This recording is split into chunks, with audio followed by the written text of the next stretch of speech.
Hermanos, bienvenidos a una entrega más de la reflexión de la palabra. Hoy domingo 17 de septiembre del año 2023, domingo 24 del tiempo ordinario. El color litúrgico es verde, las lecturas corresponden al ciclo A. La primera lectura la tomamos de el libro de Siráside o Eclesiástico, capítulo 27, versículos 33 en adelante, capítulo 28 y versículo 9. Cosas abominables son el rencor y la cólera. Sin embargo, el pecador se aferra a ellas. El Señor se vengará del vengativo y llevará rigurosa cuenta de sus pecados. Perdona la ofensa de tu prójimo, y así cuando pidas perdón se te perdonarán tus pecados. Si un hombre le guarda rencor a otro, ¿le puede acaso pedir la salud al Señor? El que no tiene compasión de un semejante, ¿cómo pide perdón de sus pecados? Cuando el hombre que guarda rencor pide a Dios el perdón de sus pecados, ¿hallará quien interceda por él? Piensa en tu fin y deja de odiar. Piensa en la corrupción del sepulcro y guarda los mandamientos. Ten presente los mandamientos y no guardes rencor a tu prójimo. Recuerda la alianza del Altísimo y pasa por alto las ofensas. Estas lecturas de Siráside, que pertenecen al grupo de libros de sabiduría del Antiguo Testamento, nos hablan de cómo debe de ser nuestra relación con el hermano. Primeramente, ¿qué es lo que nos dice? Cosa abominable son el rencor y la cólera. La cólera es el coraje, esa pasión desordenada que se tiene cuando algo no está según nuestros criterios. Cuando algo sucede que no nos gusta, cuando algo hace el hermano o sucede algo que nos altera. Por eso se le llama cólera. El pecador se aferra a ellas, dice. ¿Qué significa? Que constantemente tenemos rencor y constantemente estamos en cólera o estamos enojados. Esto es algo que el Señor nos pide. Y el Señor nos dice, tengan cuidado con eso.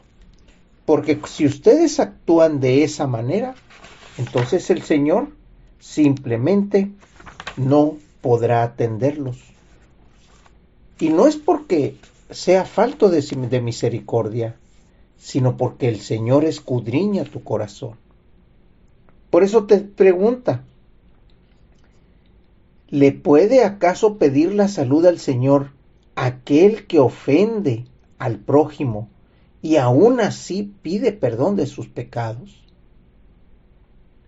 Las preguntas son válidas, las preguntas son actuales. ¿Qué es lo que te dice?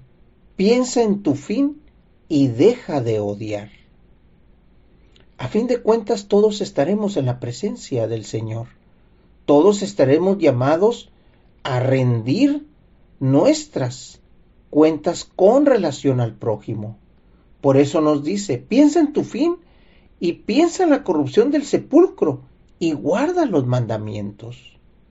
El guardar los mandamientos es ponerlos en práctica, conocerlos, ponerlos en nuestro corazón y ponerlos en práctica hacia el hermano. Por eso al final de estos versos nos dice, ten presentes los mandamientos. ¿Qué significa? Ponerlos en el corazón, ponerlos en nuestra vida, ponerlos siempre atentos a las necesidades del hermano. No guardes rencor a tu prójimo. Recuerda la alianza del Altísimo y pasa por alto las ofensas. ¿Cuál es la alianza? Los mandamientos. Amarás a tu Dios y amarás a tu prójimo. Y la serie de mandamientos que también te dicen, no matarás, no codiciarás, no robarás. todos ellos van dirigidos al hermano. La segunda lectura la tomamos de la carta de Pablo a los Romanos, capítulo 14, versículos del 7 al 9. Ninguno de nosotros vive para sí mismo, ni muere para sí mismo. Si vivimos, para el Señor vivimos, y si morimos, para el Señor morimos. Por lo tanto, ya sea que estemos vivos o que hayamos muerto, somos del Señor. Porque Cristo murió y resucitó para ser Dios de vivos y muertos. Otra vez nos está diciendo las lecturas. Tenemos que guardar los mandamientos porque si vivimos tenemos que vivir en Cristo, para Cristo y por Cristo.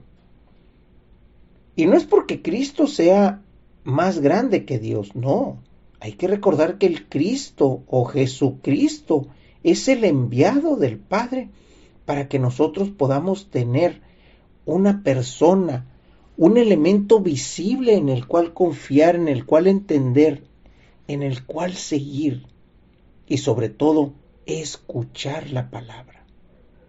Ese es Cristo, ese es Jesús. Por eso dice, para Él vivimos y si morimos, pues para Él morimos. En el Señor está todo.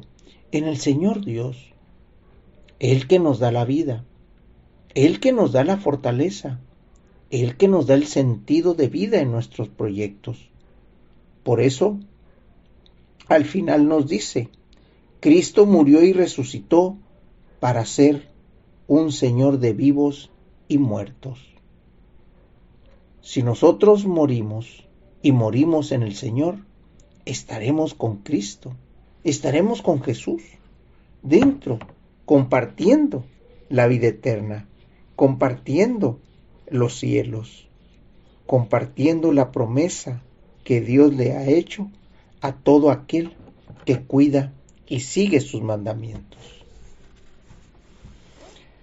Del Evangelio lo tomamos del evangelista Mateo, capítulo 18, versículos del 21 al 35. Pedro se acerca a Jesús y le pregunta, si mi hermano me ofende, ¿cuántas veces tengo que perdonarlo? ¿Hasta 7 veces? Jesús le contestó, no solo hasta 7, sino hasta 70 veces 7. Entonces Jesús les dijo, el reino de los cielos es semejante a un rey que quiso ajustar cuentas con sus servidores. El primero que le presentaron le debía muchos millones. Como no tenía con qué pagar, el Señor mandó que lo vendieran a él, a su mujer, a sus hijos y todas sus pertenencias para salvar la deuda. El servidor, arrojándose a sus pies, le suplicaba diciendo, ten paciencia conmigo y te lo pagaré todo. El rey tuvo lástima de aquel servidor, lo soltó y hasta le perdonó la deuda. Pero apenas había salido aquel servidor, se encontró con uno de sus compañeros, que le debía poco dinero. Entonces lo agarró por el cuello y casi lo estrangulaba, mientras le decía, págame lo que me debes. El compañero se le arrodilló y le rogaba, ten paciencia conmigo y te lo pagaré todo. Pero el otro no quiso escucharlo, sino que fue y lo metió en la cárcel hasta que le pagara la deuda. Al ver lo ocurrido, sus compañeros se llenaron de indignación y fueron a contar al rey lo sucedido. Entonces el Señor lo llamó y le dijo, siervo malvado, te perdoné toda aquella deuda porque me lo suplicaste. ¿No debías tú también haber tenido compasión de tu compañero, como yo tuve compasión de ti? Y el Señor, encolerizado, lo entregó a los verdugos para que no lo soltara hasta que pagara lo que debía. Pues lo mismo hará mi Padre Celestial con ustedes, si cada uno no perdona de corazón a su hermano. Este evangelio ya lo hemos reflexionado varias veces y siempre llegamos a la conclusión de que si el Señor nos perdona, de gran manera nuestras acciones, nuestra falta de caridad, nuestra falta de misericordia y acercamiento al hermano, nosotros también debemos de ser capaces de ver en el hermano aquel a quien hay que perdonar. El Señor nos lo dice en todo momento. Hagan lo mismo que mi Padre Celestial hace con ustedes. Si cada uno no perdona de corazón a su hermano, ¿qué significa perdonarlo de corazón? Con todo el sentimiento, con todo el ser, con todo lo que nosotros tenemos que apoyar y perdonar al hermano. El número de veces no importa, puesto que sabemos que el número 7 significa el número de la perfección. Prácticamente te está diciendo, perdona de manera perfecta. Perdona de una manera que el hermano pueda crecer y tú también puedas seguir adelante y no quedarte en la cólera, en el rencor, en el odio, en cosas que lo único que van a hacer es que te van a consumir de adentro hacia afuera. Hermanos, estamos llamados, como dice todas las lecturas, a escuchar al Padre, a ser ejemplo de Él y perdonar al hermano. Hermanos, Dios los bendiga.